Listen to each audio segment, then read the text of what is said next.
Good afternoon, everyone. Welcome back, and welcome to this session called Shaping Net Zero Cities with Active Modes and Public Transportation. So I am Eleonore Francois-Jacobs, and I am Partnerships and Outreach Manager for Mobilise Your City. Just a couple of words about Mobilise Your City. We're a partnership between the EU and the governments of France and Germany, and we work to empower cities and countries across the world to transition to sustainable urban mobility. So we offer technical assistance to over 30 cities and 15 countries globally. And through this experience, we can really see firsthand the importance of addressing the topics at hand today. So the main ingredients in urban mobility to achieve livable, inclusive, just, safe, and clean cities have remained unchanged for centuries: walking, cycling, and public transportation.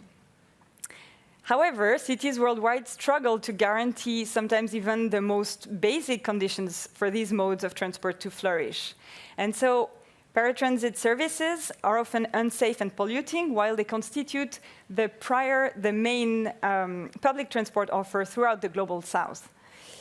Pedestrians are the #1 victims of road accidents, and still we're planning cities with private automobiles at the center of attention still around the world. So cities and countries around the world are trying to reverse these trends, and they're trying to do so by prioritizing active mobility and public transportation in their policies, plans, and investments. And so our session today will look at this and see how these two crucial modes of transport can be addressed and improved.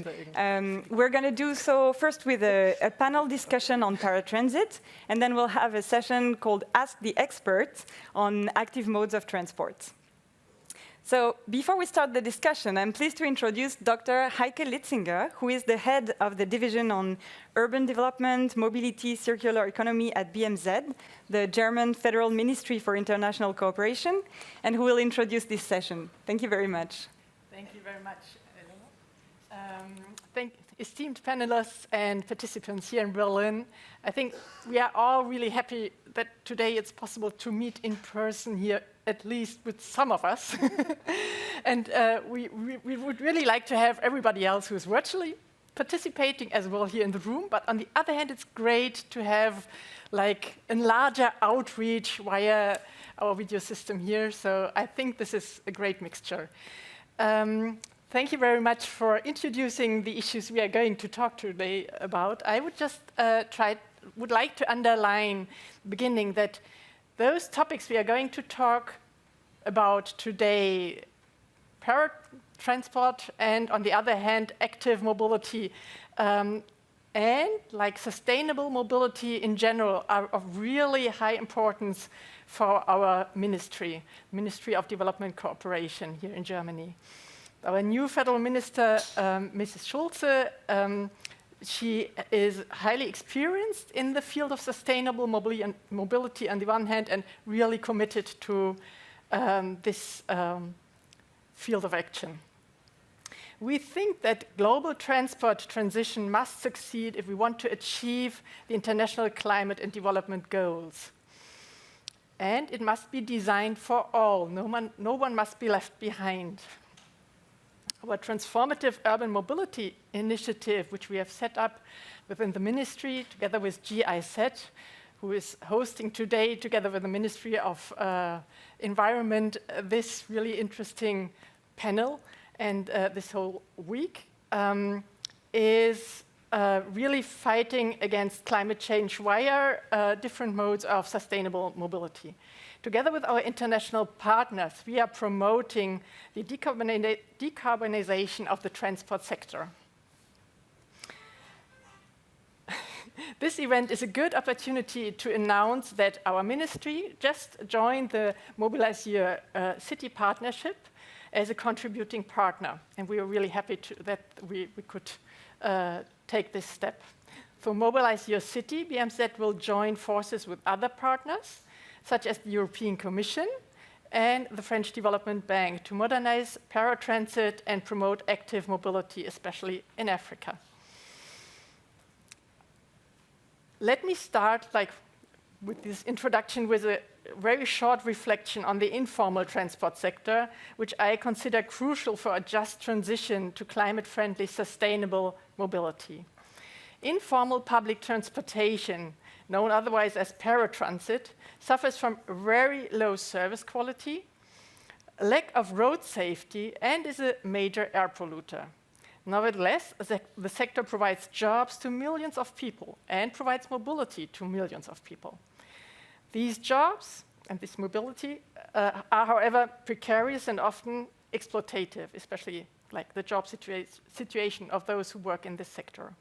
The transformation of the transport sector offers great opportunities for the people who plan, implement, and use transport systems. An estimated 210 million people are employed in the transport sector worldwide, most of them in the informal sector. The global transport transition could eliminate several millions of these jobs, maybe estimated 7 million, but also create an estimated 25 million new jobs. As of today, not even 20% of the employees in the transport sector are women. And at management levels, the proportion is even lower. A modern and forward-looking mobility industry must take better into account women's participation. Only then transport systems will meet their needs in the future. These challenges are calling for a just transition to climate-friendly, sustainable transport systems. That means creating opportunities for better, safer, greener employment in the transport sector, pursuing a feminist approach to development policy to give women a voice in the transport sector, and leaving no one behind. With this in mind, let me turn your attention to active mobility. First of all, walking and cycling can be easily considered the easiest solution to decarbonize transport, especially in combination with public transport. In urban areas, over 50% of trips are typically under 10 kilometers. These distances can easily be walked or cycled. Yet cities and countries often overlook the critical role of walking and cycling. Active mobility too often gets left out of transport budgets and infrastructure projects. It is sometimes stated that active mobility does not create as many economic opportunities, but the opposite can be proved if you walk a couple of minutes from here to Friedrichstraße, where you have a pedestrian zone and lots of businesses are flourishing. So this is not as obvious as it is sometimes stated. The bicycle industry is growing with new and growing opportunities in the global south. Active combined with electric mobility makes it even more attractive and allows to cover larger distances or to transport goods, replacing more and more diesel-fueled cargo vehicles. So how can we come to a point where, on the one hand, we can create a public transport which is really safe, climate-friendly, and leaves no one behind, can be used for everybody? And on the other hand, how can we foster active mobility where it's possible? These questions I would like to hand over to our panelists who will come up to the stage right now. I'm really looking forward to your contributions. I'm curious to hear what answers you will give. And thank you very much for having us all here. Thanks. Thank you very much for these introductory remarks and for setting up already the stage for this discussion. And welcome again to BMZ, to the Mobilize Your City Partnership. Thank you.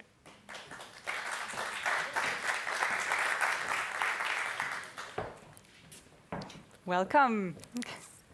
Thank you. So for the first part of this session on paratransit, I have with me 4 panelists, 2 online and 2 in person. So I don't know if we can see already the people who are online. Yes, so we have with us Alexandra Cedeno from Intran, the National Institute for Transport in Santo Domingo in the Dominican Republic. We also have Giorgia Favero, who works for the Directorate General for International Partnerships of the European Union. And welcome to you too. I hope you hear us well. And I think, Alexandra, you're also getting the live translation, so there might be a little delay between what we say and what you actually hear.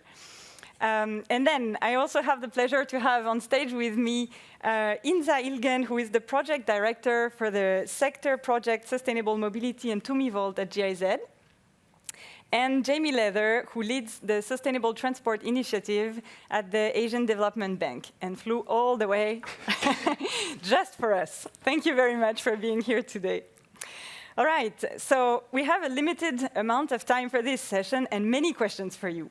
But please, I would like to encourage you to build up on each other's points and try to make this a discussion, even though we have limited the amount of time that you have so much. I'm sorry about that. But first, let me turn to you, Insa, to introduce this complex topic. So we heard a little bit already from Mrs. Litzinger, the importance of paratransit and some points of why this is such a key topic in the geographies in which we work. But when discussing about public transport in the Global South, can you tell us why we need to consider informal transportation or paratransit? Maybe explain a little bit also all these different terms that we use, and what are the dimensions of this issue? Yes, thank you. Also, thank you to be here, and also I enjoy very much this very first conference, in person, and having actually someone in front of us. I think, as Ms. Litzinger said, for us it is crucial that we take a closer look into paratransit and informal transit, or however you want to call it, because if we want to decarbonize the transport sector, we need to make use of what is already there in the most sustainable manner. So what we did within the TUMI, we did last year a scenario analysis, the so-called transport outlook, and we estimated if we want to reach the Paris goals, we need to phase out of internal combustion engine by 2030 and double the capacity of public transport. So when we look into the Global South, public transport is often only represented through paratransit and informal transport. So we really need to understand the significance of this sector. And we also actually see that if we look into, for instance, cities like Bogota or Mexico City, that even if we see significant investments in the public transport sector, the informal sector stays relevant. So what we think is that we need to better understand that the paratransit need is providing essential services. It is a source of employment, which is also, as Ms. Litzinger said, for us, the understanding of the just transition. We need to look on the impact, not only from an economic perspective, but also on a social perspective. But at the same time, the paratransit is also very much responsible for high levels of emissions. So also to understand, how can we decarbonize the sector while securing jobs, while securing economic and good services, of course. So I think that's, I see some red lights, so stopping right here. No, but thank you. That's a great introduction. And of course, there's a lot to say, but we have some time to explore a little bit deeper the topic. So I'm turning now to our speaker online. So Giorgia, the European Commission has been a key driving force supporting sustainable mobility planning through SUMPs, for instance, something that we support at Mobilise Your City, both in Europe and throughout the world. And so how can mobility planning help local governments address the particular complex topic of paratransit? Thank you for inviting me today, and good afternoon to everybody following that. So first, maybe I want to remember what a sustainable urban mobility plan is in 2 words. It's a strategic plan designed to ensure that the mobility needs of people and businesses, so people and goods, are met, and the quality of life of people living in the city and the impacts of mobility on the environment are improved. So the specificity of the SUMPs, the Sustainable Urban Mobility Plans, as the European Commission have somehow promoted them, is that they are developed into an integrated and in a participatory way. So given the modal share that paratransit represents in the Global South, as was mentioned before, it is a great occasion to look at the paratransit within the overall mobility system. So in the mobility offers, and I mean as a part of the solution and not just a nuisance to the system, as in many cases it is seen, because it's not controlled, because it's spontaneous, etc. And engage a dialogue with the paratransit operators. So any effective planning starts with data collection and diagnostic. So the Sustainable Urban Mobility Plan is an occasion to better understand the specificity of the paratransit in a given city, number of clients, origin, destination, business models, and for the local authority to identify the levers for change in terms of improving the services provided by paratransit and limiting their impacts, their externalities.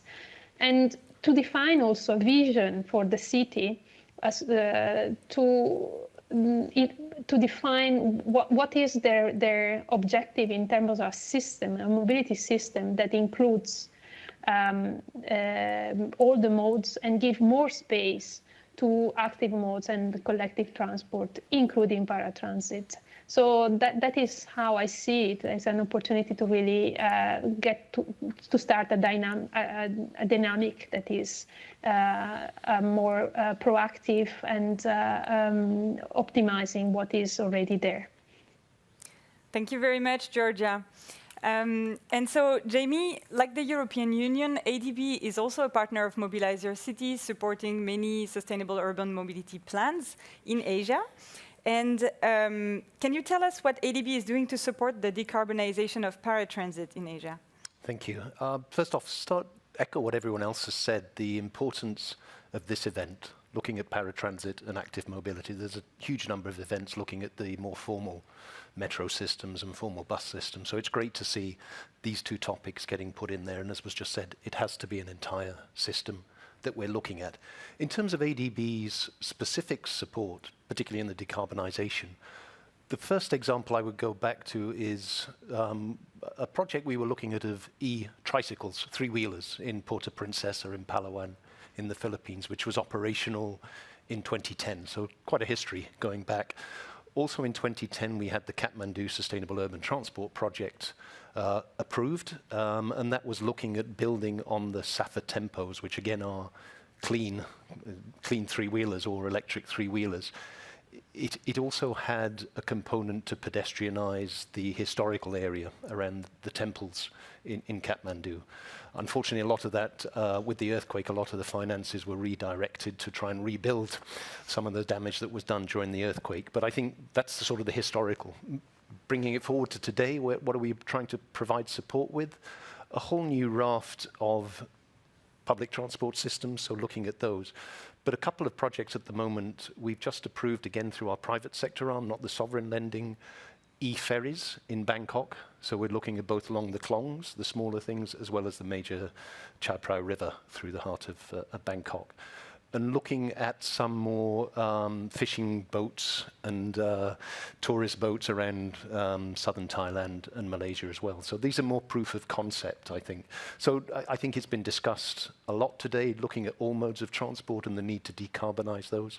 Yes, we do provide a lot of support for modernization of bus systems, and we're all at every opportunity looking to ensure that if e-buses are suitable, they will be prioritized for that.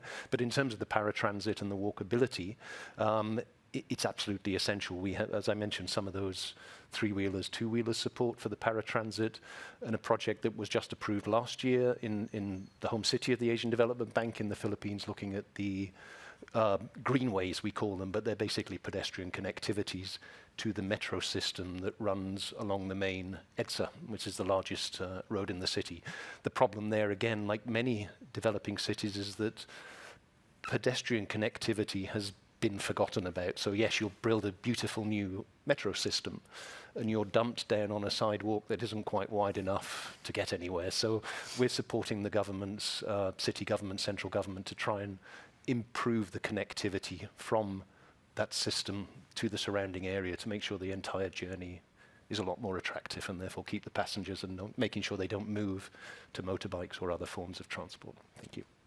Thank you very much, Jamie, and thank you for these examples, also very concrete. We see the diversity always when we talk about paratransit. Across the world, there are so many different forms, which also makes the topic so complex to address. So now I'd like to turn to you, Alexandra. So Santo Domingo is a great example of a city that has just adopted a sustainable urban mobility plan and started a process of reforming paratransit. So now that you moved into implementation, can you tell us what measures you're currently implementing to reform paratransit?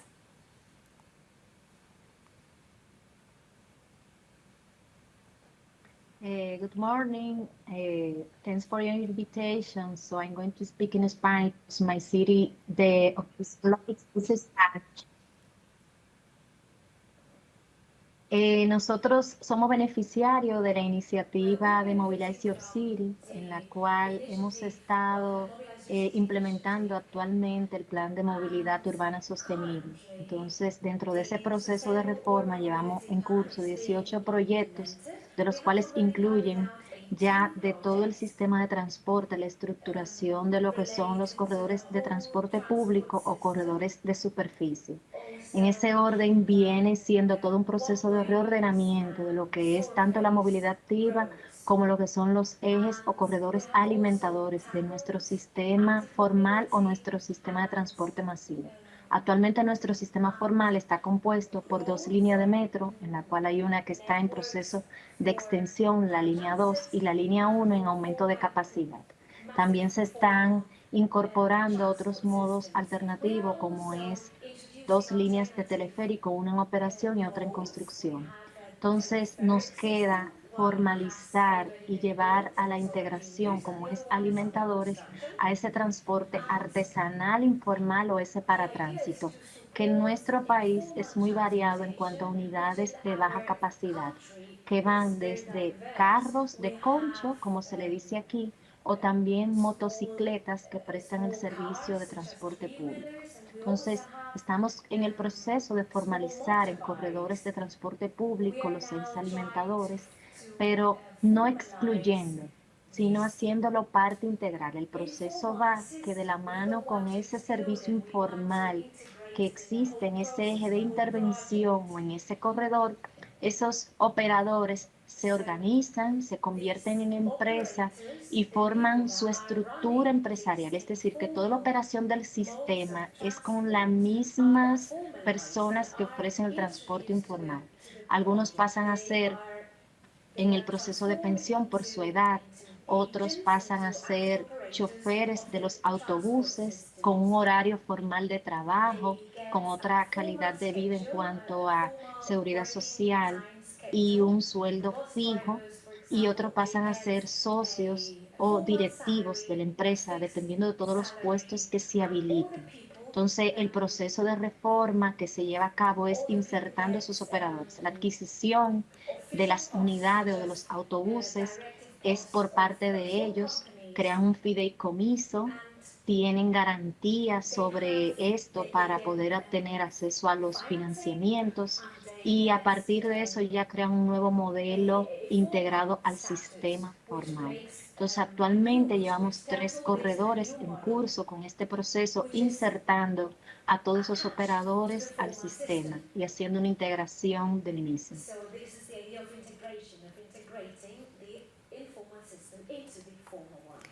Thank you, Alexandra. And actually, you started already answering a bit of my next question to you. I wanted to talk a bit more about this idea of integration, so integrating between a formal system and an informal system, which very often exist at the same time in a city. So can you tell us more about that, and in particular, the challenges that you encounter when trying to do this sort of integration?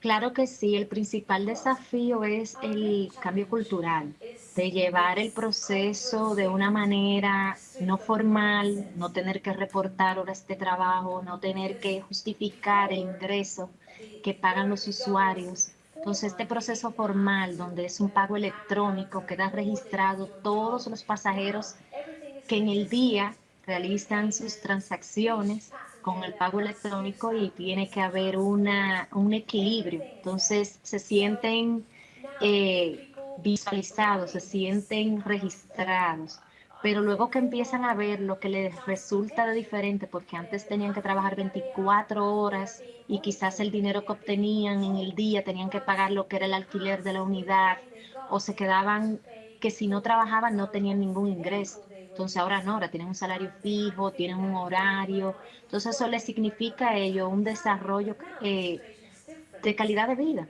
Y en cuanto a la empresa, ya hay transparencia en las finanzas, ya se sabe todo lo que entra en función de monetario, cuánto tienen para cumplir compromiso, cuánto para la nómina, pero sigue siendo un desafío ayudarlos a dar ese paso. Todavía hay una parte de ellos que se resiste, porque el esquema informal beneficia usualmente a una parte que no es directamente al chofer. Entonces, este proceso de organización es un beneficio directo para el chofer.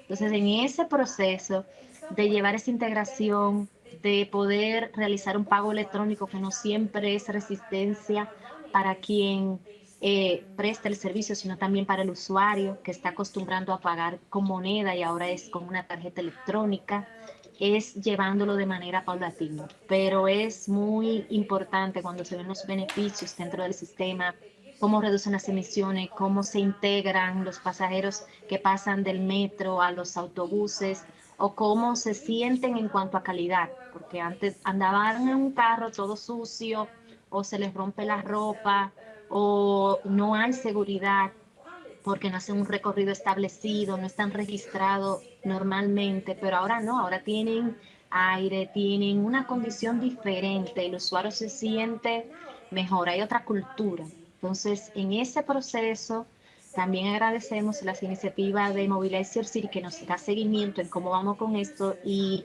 con los fondos de la Unión Europea y la Agencia Francesa de Desarrollo, tenemos unos especialistas que están acompañándonos para que aprendan a planificar el servicio, porque también hay que enseñarlo a cómo planificar las salidas, el cumplimiento de los intervalos, cómo pararse donde esté establecida la parada, que no es en todas partes. Entonces, uniformados, ya no andan con la ropa sucia, ya andan bien vestidos, tienen un uniforme con el logo de la empresa, han creado una marca empresarial, se sienten de otra manera. Entonces, en eso han estado acompañándonos con los especialistas del lugar para poder ir llevando y ampliando la cobertura del proceso.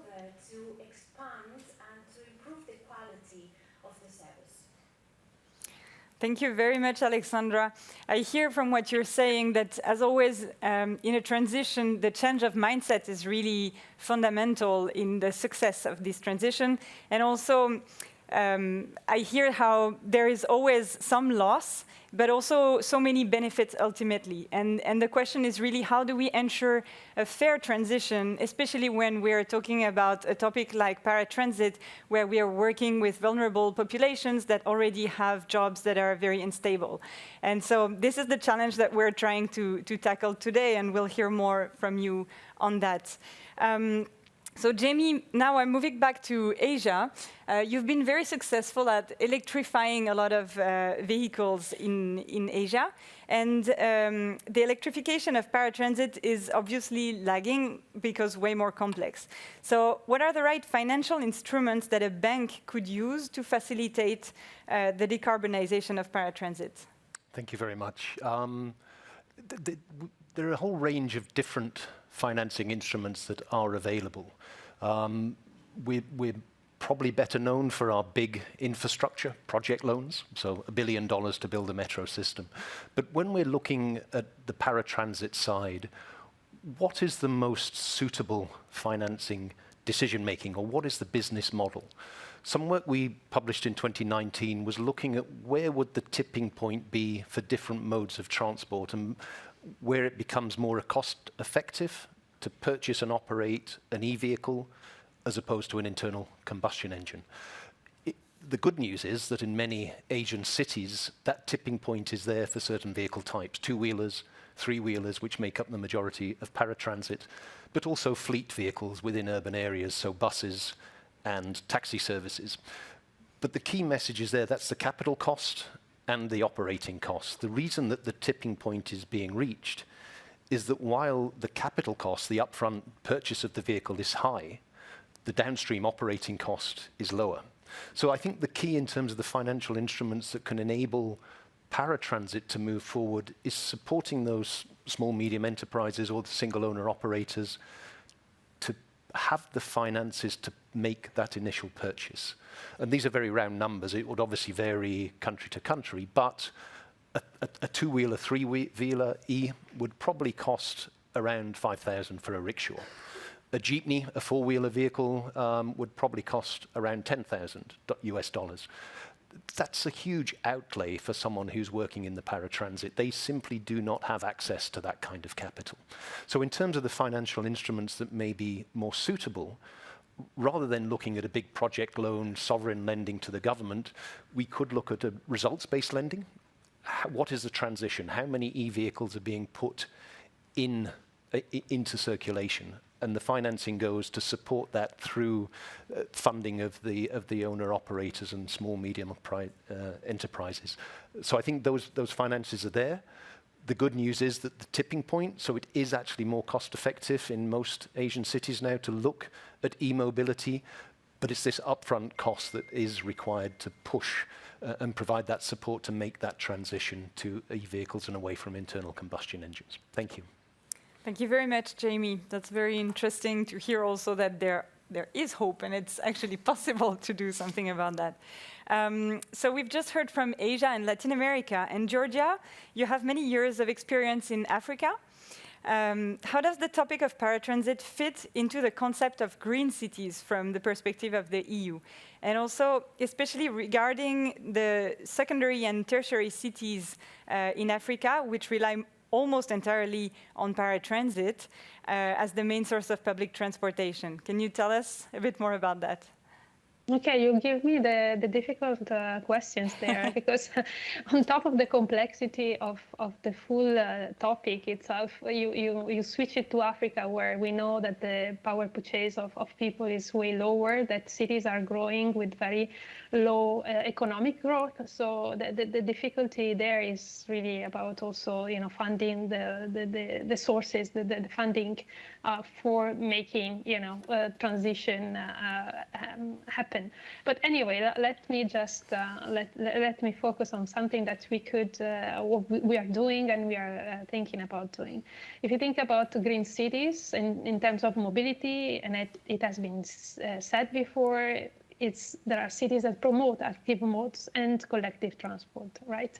So if you think about the Green Deal as just transition, of course, the central part of the walking, the active mode in particular, walking in Africa, is essential to recognize that the majority of people in this city are walking, and why the space is not given to them, why the city is invaded by cars and vehicles that are taking all the space, and walking is not anymore safe, is not protected, is not easy, and so that's one big step that we are trying to push ahead.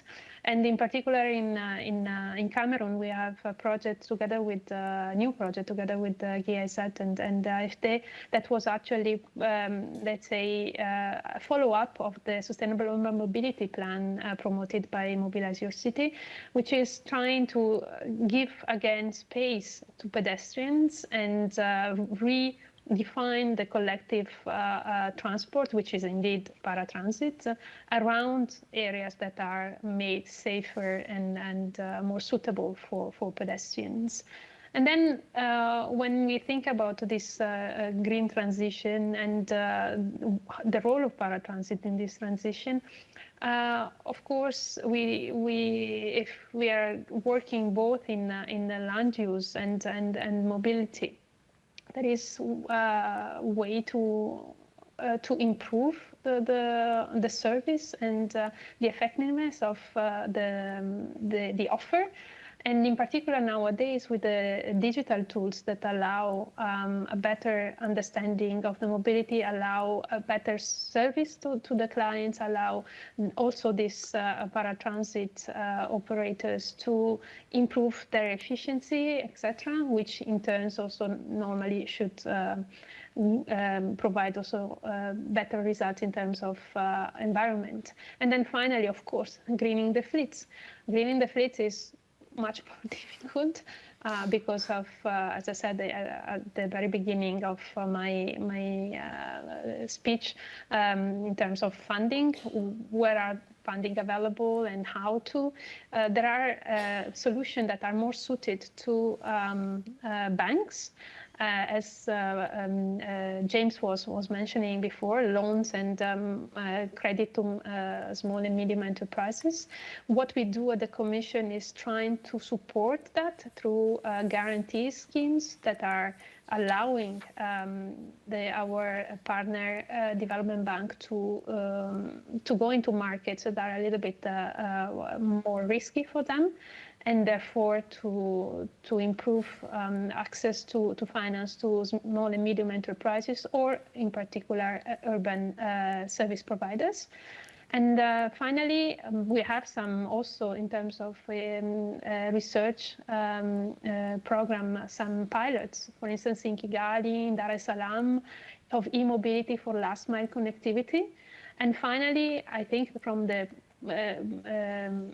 the point of view of policymakers, there is a working stream in Europe on end-of-life vehicles and how to make that more sustainable and not to allow that cars are taken off our roads to then be used in other places of the world.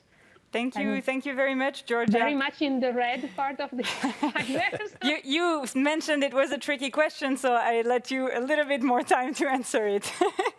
Thank you very much. It was indeed a complex topic, and we're aware of it. Maybe now I would like to turn to you, Insa, for the last word. We've covered a wide range of topics talking about paratransit. There would be way more that can be said.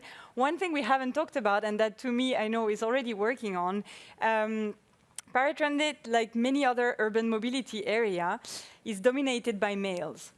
And in the workforce, in the planning, and that also often makes the service more oriented toward male users and less sensitive to women's needs. So how do you think we can use data, digital technologies to improve paratransit services for women, but also children and other marginalized people? Yes, I try to keep it short. These are actually two topics that I'm very passionate about. It's gender and it's data. So it's something that beautifully collides. And I completely agree with what Giorgia just said, because I think there is no silver bullet in digital solutions, but there is some potential. And I think we can make use of it, especially when we look into paratransit. So the first problem that we are facing is like a lack of reliable and sufficient data on paratransit. And that's very obvious. And what we can understand is that we already have females as the dominant users of public transport. And that's due to lack of access to a private vehicle. So we can only estimate that this is the same for paratransit. So females will be the larger share of paratransit users due to a lack of access and financial means to a private vehicle.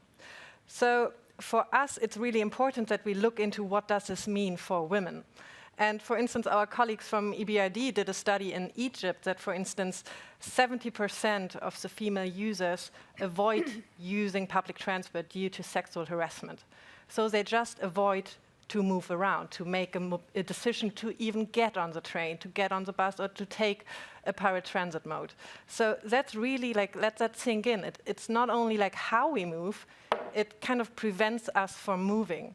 So same as actually that we had there was a study in Kenya that 76% of female transport workers have experienced sexual harassment while working.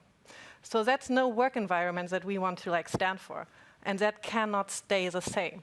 So, of course, as I said, like digitalization is not a silver bullet, but we will not formalize the paratransit sector within like a heartbeat. But what we can do, and we have digital solutions at hand, to, for instance, only do through digital apps like Safety Pin, what we did in Bogota, to have like report and track experiences, rate drivers' behaviors, and make it transparent and obvious. And that helps already a lot. So I think there are like small steps that we can take to shift into the right directions. And of course, as you said, like we are lacking females in the transport workforce, but also in transport planners and transport decision makers. So there is like a large step ahead, but I think we're on a good way. And we are very passionate also with the support from BMZ, because this is also very exciting for us to have such like visibility and support for the topic of a feminist development policy approach. And I think that's a very good momentum for the transport sector. So thank you. Thank you very much, Insa. And with this last question, we're ending this first part of the panel.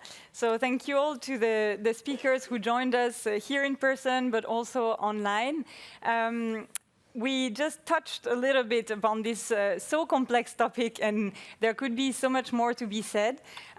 For concrete measures to reform paratransit, I would just like to invite you to check out Mobilise Your City Paratransit, which you can download on mobiliseyourcity.net. It's a very complete toolkit where you will find a catalog of measures that just guide you in your action, from very, very simple measures like just understanding what is paratransit and what's going on in your city, to very ambitious measures that are maybe more complex to implement. But because, as we've heard, it is possible to better integrate and reform the sector, I would encourage you to really try and see how you can do that concretely where you are. So now, thank you all again. We will watch another success story to reform paratransit in Asia this time, and more precisely in the Philippines. So let's watch together this brief video. I like your last points. Those are very true.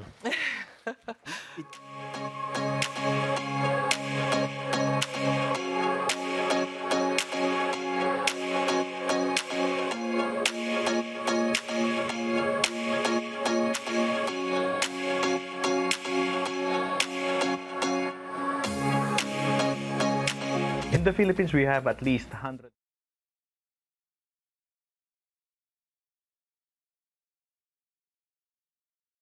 So apparently we have a little issue with this first video. There is a second one that is supposed to come up and be a transition to our next panel that is going to be on active modes. So let's see if that video is working. They will try that first again.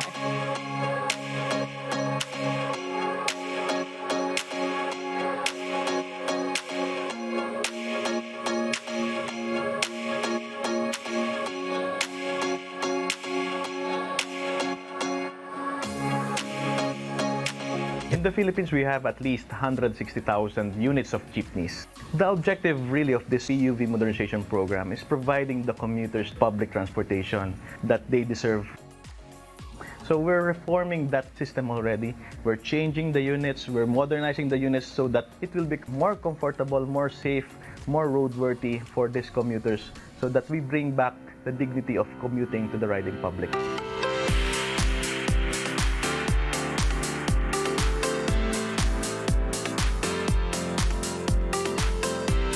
A lot of people are thinking that it is just about replacing the old, dilapidated, smoke-belching, polluting public utility jeepneys. But it's about overhauling the entire system of running a transport service on a sustainable and dependable manner. Yeah? We have waited too long for this. The PUJ was invented at the end of World War II. Until now, there has never been a serious, comprehensive mechanism to address and implement a fundamental paradigm shift in modernizing our public transport system. Sa PUV modernization, ang pasahero talaga yung maganda yung sinasabi regarding sa pagsakay. Sa business, kung noon ang business namin, nagre-range lang kami ng income ng 20,000 isang buwan, talagang lumobo. Napakalaki ang bintahe nung mga Euro 4 compliance. Unang-una, yung mga mananakay natin, komportable Unang-una, sa pagsakay nila, hindi sila yuyuko. Maganda sa kapaligiran itong Euro 4. Una-una, wala ho tayong usok na makikita. At kailangan po natin ito na takilikin. So, malaki po ang magiging epekto nito sa buhay ng Pilipino, itong modernisasyon. Yun po yung nakikita namin. Nag-aabang ako kasi mas pabor sa akin kapag kapas yung sasakyan ko kasi pagdating dun sa mismo tinitigilan nila, dun mismo ako nasakay, hindi na ako naglalakad. Kaya talagang mas gusto ko yung gantong bus na sasakyan. Inaabangan ko talaga, hindi ako nasakay ng jeep. Kumpara ngayon dito sa modern na jeep na to, ayun, kahit matraffic ka, hindi hassle yung pakiramdam mo sa mga biyaheng pupuntahan. The ones who are sacrificing on the road are the very people we have sworn to serve, and they are the commuters. And it is something that compels us to work as fast and as hard to make the modernization program happen on a daily basis until the time when the last dilapidated, old, smoke-belching jeepney would be off the road. This program is really comprehensive, it's holistic, so that we're not only really focused on having new units on the road, but making sure that these new units will run and become an efficient public transportation system in the long run.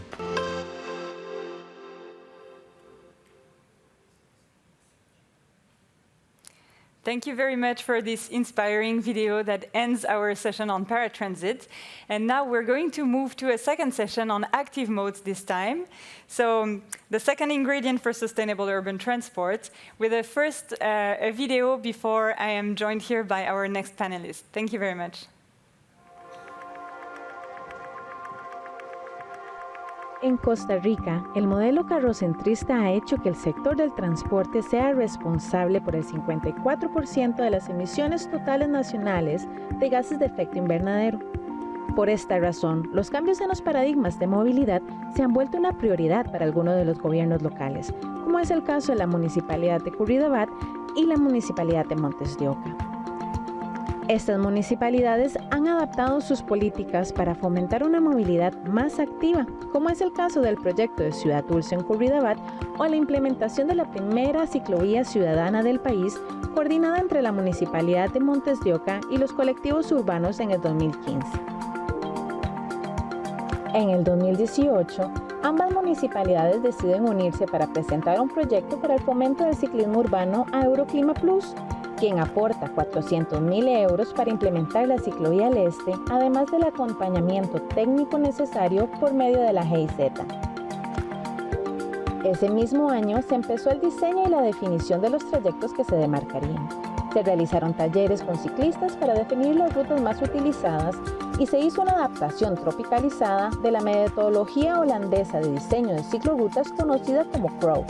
Los técnicos municipales además realizaron un análisis contextualizado en cada cantón y del perfil ciclista de la gran área metropolitana costarricense. En el 2020 llegó un cambio inesperado, la pandemia de la COVID-19, y con ella una serie de obstáculos, pero también oportunidades. Algunos de los talleres programados para recabar información no se pudieron realizar de manera presencial. Por lo tanto, se optó por aprovechar la virtualidad y generar alianzas con empresas tecnológicas que permitieron recolectar datos en tiempo real, como es el caso de la aplicación Strava.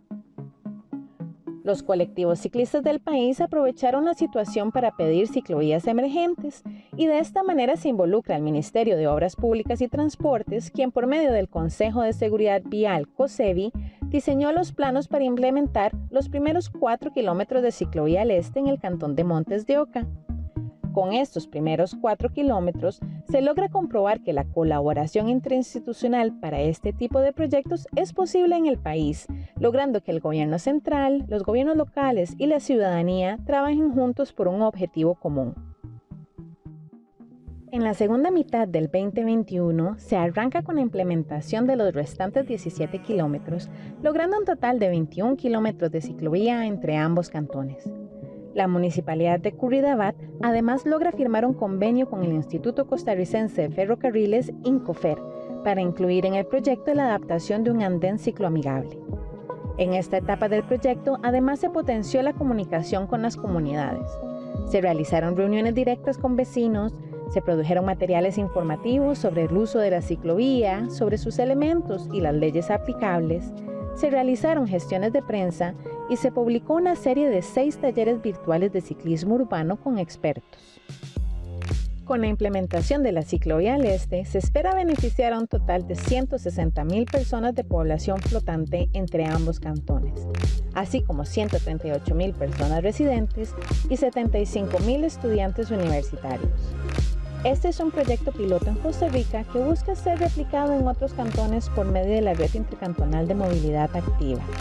Además, la ciclovía al este es un ejemplo innovador de que sí es posible adaptar las ciudades latinoamericanas a un modelo más sostenible y resiliente. Thank you very much for this nice video, which was a good introduction to our second topic of the day, active modes of transportation. So as you can see, while you were watching the video, the experts next to me have changed, and the format of this session will also be slightly different. We have asked on social media for questions to see what participants were most interested in, and we selected questions based on the topics that seem to gather the most interest. So you can see a slide that is showing the results of the little polls that we conducted.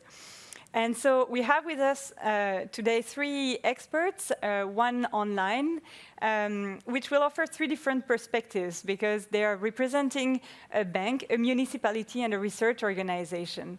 And so each of them are going to answer some questions. I will first start with a round of introductory questions to each of you, and then we will answer the questions that we gathered on social media beforehand. So my first question is to Jennings. So Jennings is from the European Bank for Reconstruction and Development, EBRD. And so Jan, the origins of EBRD are in supporting the market transition in the 90s. Now we're in a transition towards climate neutrality, and green financing can be seen. And in this context, what is EBRD doing in terms of active modes of transport? Do you see a change in the importance of walking and cycling in the bank's portfolio? And if so, what is motivating it? Thank you, Eleonore. Very nice to be here. Nice to see everyone for real and take part in these discussions.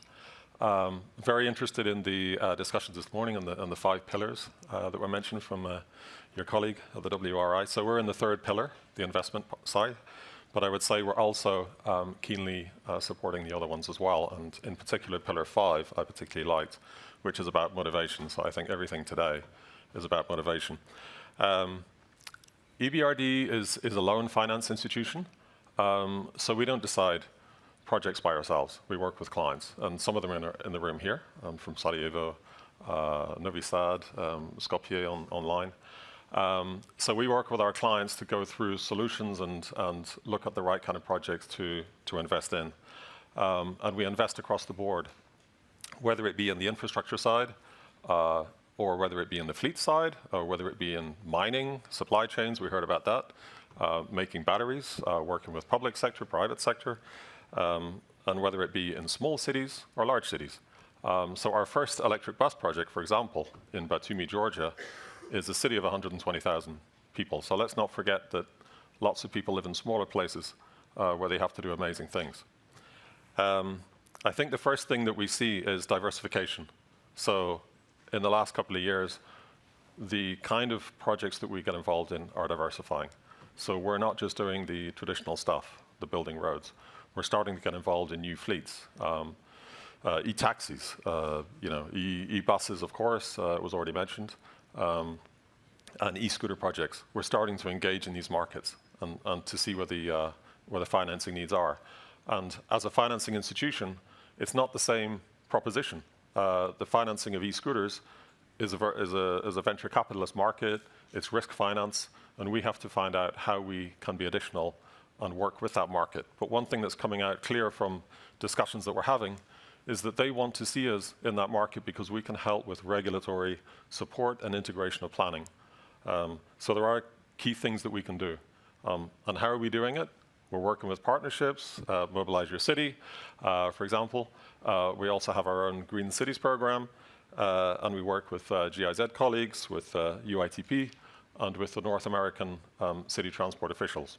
So I think I'll leave it at that for now. Thank you. Thank you very much. I think the timing was a little bit off, so you're totally fine. Thank you very much. I would like now to ask a question to Marina Petrovska, who is with us online. Hello, Marina. Can you hear us all right? Yes. Yes, perfectly, yes. All right, so our second expert for this panel comes from the city of Skopje, the capital of Northern Macedonia. So it's great to have the perspective of a municipality in our round as well. And I have a similar question to you, Mrs. Petrovska. What is happening in Skopje in terms of active modes of transport? Has there been a change in the importance of active mobility for the city, and how was this initiated? Greetings to the host of this Transport and Climate Change Week 2022 meeting in Germany, and all included parties, NGOs, public and private sector, financial institutions, and all participants. I'm honored to be part of this panel discussion, Shaping Net Zero Cities with Active and Public Transport. And about a quarter of the Macedonian population lives in the capital, Skopje, and the city of Skopje is not only an important transport hub within Macedonia, but also a corridor from Central Europe to Greece. From the past 10 years experience, we have re-switched, let's say, and we are happy for that because we started to build a city for people, not for cars.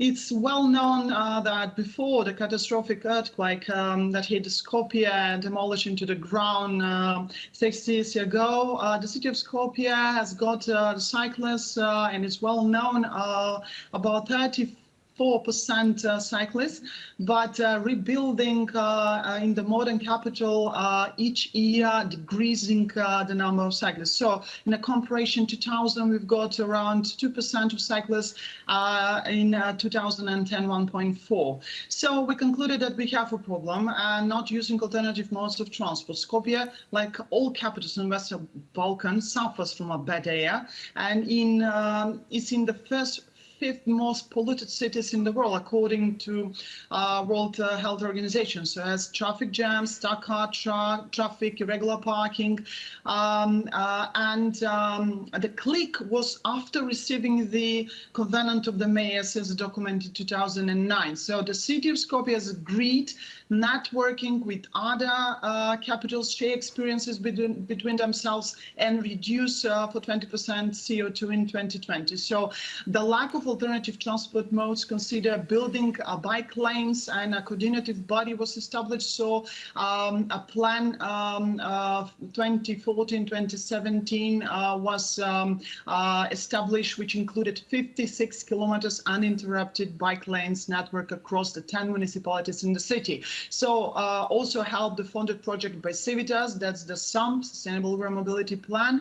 And at the moment, we're working on a new 5-year plan for improving cycling infrastructure, upgraded the old one, planning budget and financial support for construction of a new cycling paths, give subsidy for the citizens, give financial support for the NGOs, purchase electric and regular bikes, and improving the safety of the cyclists, because that was the most important given from the citizens. I see you've been busy. Thank you very much. I'm looking forward to hear more about what you've been doing in Skopje. So our third expert today is Benjamin Welle. Sorry, being in Germany, I call you in a German name, but Benjamin Welle, who is working for the World Resource Institute. And so WRI has been researching and observing development trends, and among other, in the transport sector. So how do you perceive the role of active modes in urban policies globally? And did you observe any changes, and what do you think motivated those changes? Yeah, I mean, I think there are changes happening. Whether they're happening fast enough, I think, is another question, and the need for us to take even more ambitious action. But I think we're seeing some really impressive things happening in active mobility that we can take forward to scale up for even better change. I'll just mention maybe 2 or 3 sort of trends. One is the global pandemic and the number of cities that decided, okay, let's expand people's space for walking and biking out in fresh air to move around, independently outside. And, a lot of cities have really expanded this kind of emergent temporary bicycle facilities as well as walking facilities. Bogota is one example. They had a network of around 500 plus kilometers of bicycle lanes in the city. And just since the pandemic hit, they expanded by another almost 100 kilometers of bicycle lanes. And you can see pictures if you Google online, just all the tons of cyclists that have taken to using these new emergent facilities. And I think this emergent bike lanes is really something that's emerged actually coming out of the pandemic cities, Berlin, Milan, Washington, D.C., where I'm from, Addis Ababa, Kigali, are adding these facilities. And some of them, I think, especially with the pedestrian facilities, have been taken away maybe. They were temporarily put in and then taken back. But we're still seeing that. The second thing is, I think, the more recent trend in the past 10 years of more protected bicycle pathways, that we often see growing in global cities from Buenos Aires to Bogota to Washington, Addis Ababa. Even I've been to Bangkok, you can find some protected bicycle infrastructure, although, it varies in quality, right? And it varies in the cohesiveness of the networks you can, make of it. Fortaleza, Brazil, I think is a great example. They put together a plan in 2014 that has some 500 kilometers of bike lanes, and a lot of that was built out because of that plan that was put in place. And to this session's topic, they partly financed that through connecting to a private parking provider. So, there's lots of stuff happening, but I think we just need to see a lot more, and we particularly need to say probably national governments step in more with funding and financing. Thank you very much. It's very interesting to hear indeed this global approach that you have because obviously of the position of WRI. So now let's take a look at the questions that we gathered on social media. So we have one here from Rita. How can we create incentives for car users to walk or cycle and get rid of their cars? What is your experience with this in your city? So I guess this is a perfect question for you, Mrs. Petrovska. How do you address this challenge in Skopje? Our goal was to start with plenty of activities to show all relevant institutions that we can make the move. We can make the switch. So needing to discuss openly and spread the importance of this subject. So our subject need to create a platform and start marketing campaign so that a lot of people provoke to enter and give their contribution to strengthen the cycling network, to improve the infrastructure, transforming one traffic lane into bicycle lane, narrowing traffic lanes from 3.5 meters to 3.0 and getting space for bike lanes, improving cycling equipment such as traffic lights for cyclists, protection with elastic boulders and so on. So one of the activities was with support of Connective Cities and GIZ, thank you for that, to organize a conference in December 2017 with aim the city of Skopje to give initiative to the relevant beneficiaries, and the target of the conference was to provoke all relevant actors and create open platform to think how to increase the level of cyclists and number of travelers in the city by bike, and at the same time to upgrade behavioral change of the people's mindset to cycling culture. So the role of the conference was to openly discuss and to open an approach to new opportunities and challenges. So the targets were reduction of the single car use and drive, changing the mindset of people, reduction of the traffic jams and pollution in the city, increasing the percentage of the bike drivers up to 5 percent. Coordinative body was established in 2014, and that initiative was the first incentive to create a traffic project map with 50 kilometers new uninterrupted cycling paths in the city, in the connecting 10 municipalities. So the city of Skopje in 2016 reconstructed all, let's say, old bike lanes, about 50 kilometers. And for all our efforts done, European Commission recognized the activities and resulted of the city of Skopje and measured the steps in the leap and proposed to be one of the finalists, the European Mobility Week 2016 award. Together with Malmö and Lisbon, the city of Skopje shared the second place. So that was, you know, a good start and a good opportunity to be part of something. I will mention some of the main incentives. So work as an integrated platform for important beneficiaries, the NGO, the private companies, huge and medium companies, for example, companies who want to promote cycling, banks, NGOs, shops that sell and promote bikes, federations, sports, school, kindergartens, municipalities, to stand together for reduction of the pollution and less congestion, better local environment, less CO2 emission. And why is that important? Because the people are important, not cars. Our health is important, not pollution.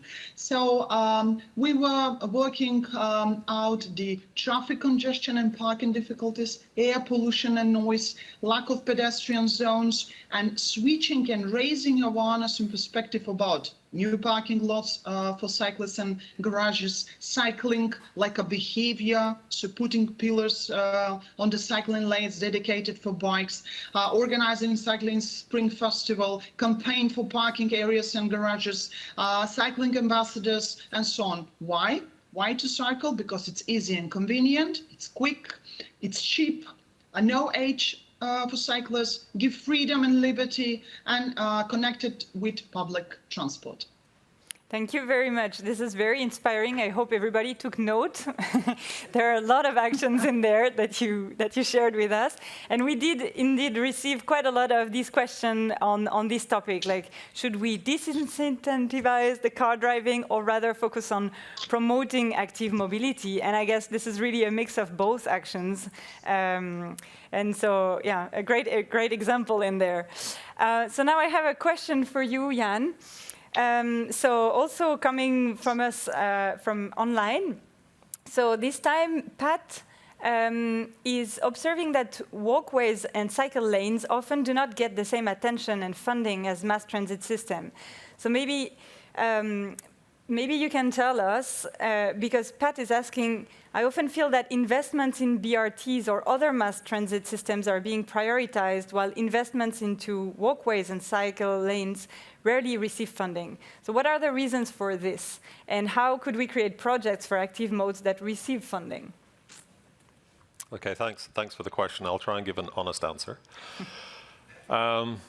Firstly, it's not one versus the other, okay? So we've heard this morning about logistics, we've heard about buses, we've heard about paratransit. All these are part of the solution. So any system has to work together. It's a little bit like, when you make a jigsaw puzzle and you put the pieces together. Active mobility has to be one of those pieces, or it could be many pieces, depending on the size of your jigsaw puzzle. But we will finance whatever is proposed to us by cities and work with them to develop the right kind of solutions. So we are not in a place to say that we would not finance active mobility. That's definitely not who we are. However, there are certain specifics about urban mobility which make it a little more challenging. So normally city streets are financed through local budgets. They are more complex. You need to move utilities. You've got different junctions at every point. And they're usually local contractors and local currency. So these things kind of work against us, right? Because those things are more suited for local financing and for city budgets. So we need to find those ways that we can enhance projects, find added value where a bank like ours would be more suited to support cities. So we do definitely finance large road improvements through cities in terms of, large urban boulevards, including trams or BRT systems or bus lanes or whatever. So I think it's a question of enhancing those kind of investments, looking beyond those corridors or those specific routes, and making sure these things are fully integrated. And that's something that we're certainly talking with clients. I was in Tajikistan a few weeks ago, and both in Dushanbe, which is 1 million people, we're looking at how to make these streets more sustainable in the area that we're investing in. And also in Tursun Zora, which is 40,000 people, we're doing the same thing. We're looking at active streets. So I think it's about embedding the right kind of solutions into investments, but it's not one or the other. Thank you for those tips, Jen. So let's hope that we will indeed see more funding for active modes of transport in the future. So our next question might also help our audience to bring active modes of transport forward in their cities.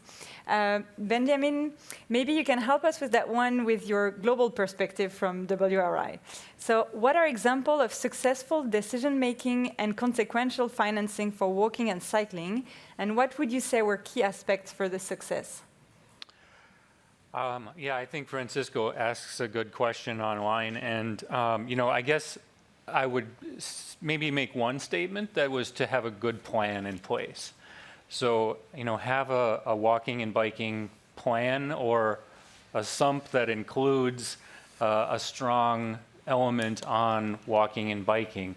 I think by having a plan, you can then say, okay, how do we finance and actually get this done? Or how do we go approach others about financing this?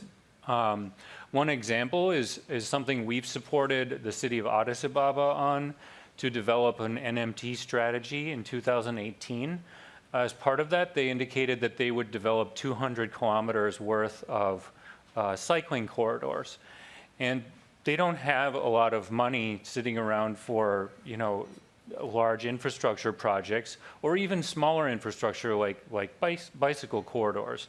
However, that plan enables them to say, okay, how can we use our existing budget to put in place? And that they've been able to successfully roll out about 50 kilometers of cycle lanes already and hoping to soon reach 70 kilometers. So I think that's one example of just how a plan in place.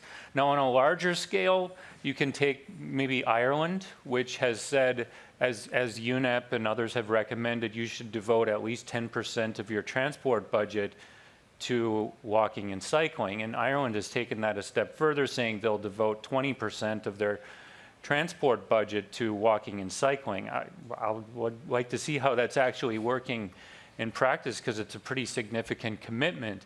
But sort of having on the national level that binding target of we will fund a certain amount of infrastructure. Maybe that's not the best way to do it in every place, but to have a way that bicycling and walking is actually embedded into the transport budget, and having that good plan can enable this to do so.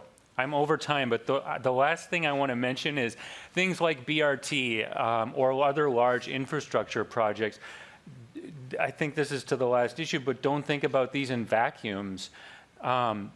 Having a good plan for how you can include biking and walking, like on the Line 5 in Mexico City or the downtown BRT in Belo Horizonte, Brazil, that's a way of financing biking and walking into other projects.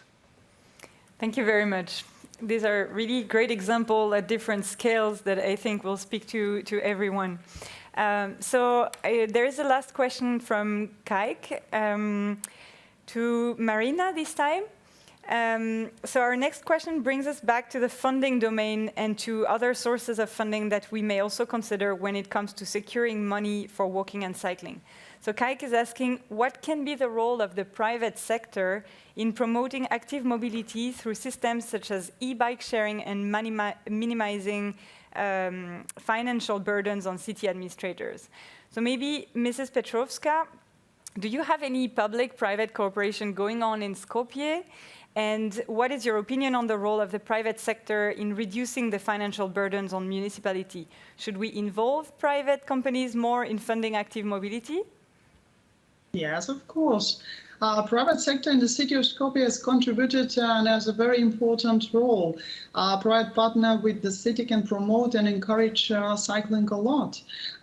Releases the financial issues and help in the field in the marketing and promotion is very important. We have positive and qualitative experience, long years cooperation with private sector as banks, private, small and huge companies, because they help marketing campaign to raise awareness in the city and create branding facilities. For example, the logo and the name of the private company that donates something or it's a sponsor can be applied on the, let's say, some equipment for the cyclists, totem or such as food trust with hi cyclists, rest your foot here, and then the logo of the company. Free advert spots to finance cycling parking holders, to finance food trusts and trash bins, bike counters, marketing campaign, cycling events, and so on. So we have a donation. We don't have private partnership, private-public partnerships still, but we have a donation of the private partners, donation of kinder cycling parking and a lot of parking lots. So this was very important for us and for the private partner. From the private partner to market itself and for the benefits of the whole society in the city of Skopje to receive the donation. For perspective, we are planning around 1,000 free electrical Welle and trolley in the cooperation with the society responsible companies, free of charge for the citizens, financial support for bike purchase, new parking places and multi-stall parking garages, hotspots with cycling equipment, trash bins, souvenirs, and of course a lot of trainings, because it's important for the institutions and the municipalities for raising awareness and NGOs, especially those NGOs who are dedicated to cyclists. So I think that I already answered and contributed to the answer to the question of the social media. Thank you very much. And good to hear that the private sector can also support cities on their road to net zero emissions. And so now zooming out again at the global perspective. So Benjamin, a lot of cities around the world are still being built and are expanding. And our next question is concerned with putting too much focus on infrastructure and forgetting other important aspects of promoting walking and cycling, such as land use planning. So the question is, since cities expand, how can we ensure that infrastructure is coupled with compact land use development to achieve walkability? What should be the key strategies to include both aspects in the planning and decision-making process? I mean, that's the big question, right? That I don't think a lot of cities have been able to address. But a good land use plan, as the saying goes, is a good transport plan. But often there really is nothing in place or nothing really been followed. I think one of the big issues, and I think this is getting to the infrastructure investment as well, is most of the infrastructure investment or huge amounts of infrastructure investment go into urban highways or urban expressways, ring roads, these kinds of large vehicle infrastructure that actually induce traffic, right? And so if you're building public transport, walking, cycling, it may be even canceled out by rising vehicle travel because you keep building large vehicle infrastructure that creates that unnecessary travel that we are trying to avoid, right? So when you take a look at a place like Nairobi and you see the elevated expressway cutting right through the downtown, or you look at the Segundos Pisos in Mexico City, these things aren't really adding much value in terms of sustainable mobility, quite the opposite. And they're actually driving the land use patterns, not land use plans that require street connectivity, more streets, not large highways, more mixed land uses and things, that kind of land use mix that we want to see. But instead, this sort of highway-driven urban development that is happening because of these large investments. So what I would say is a big thing that could probably be done is to just stop investing in these unnecessarily large vehicle infrastructure projects. Thank you, Benjamin. Good reminder indeed. And so now another question for you, Jan. We're already at the last question of the round for this day. And Kezang here is interested in your vision for the near future. When you look into the near future, where do you envision active mobility in the sustainable urban mobility ecosystem across all geographies? And what do we need to get there? I guess there's no simple answer. I mean, if you look at the, well, firstly, I'm from a development bank, right? So I'll have an easy answer, which is sustainability also needs financial sustainability. Somebody needs to pay for whatever is provided, okay? So it can be the public, it can be the private. But what we see in the, let's say, the e-market right now, the e-scooters are outside, the e-bikes and all this stuff, this is a very dynamic market. There's a lot of private money going in there, but it's making a loss. Nobody knows where that's going to go, okay? But I think the perception would be, over time, it's probably going to stabilize and provide something actually quite useful and worthwhile. So it's probably here to stay, right? But then we've got a commercially viable, let's say it's not super active because you sit on a bike, but you pedal it as well. But it is in a sort of, let's say, an active mobility mode. It uses cycle lanes. So if we have, ways of seeing technology that's going to be useful to people, then we'll provide for it, right? We'll provide the cycle lanes. We'll provide the everything that goes around that, right? The ecosystems. But I think these are going to be the drivers. And if you look today, having a car is not a slam dunk decision that it was in the 1960s, right? Affordability is an issue.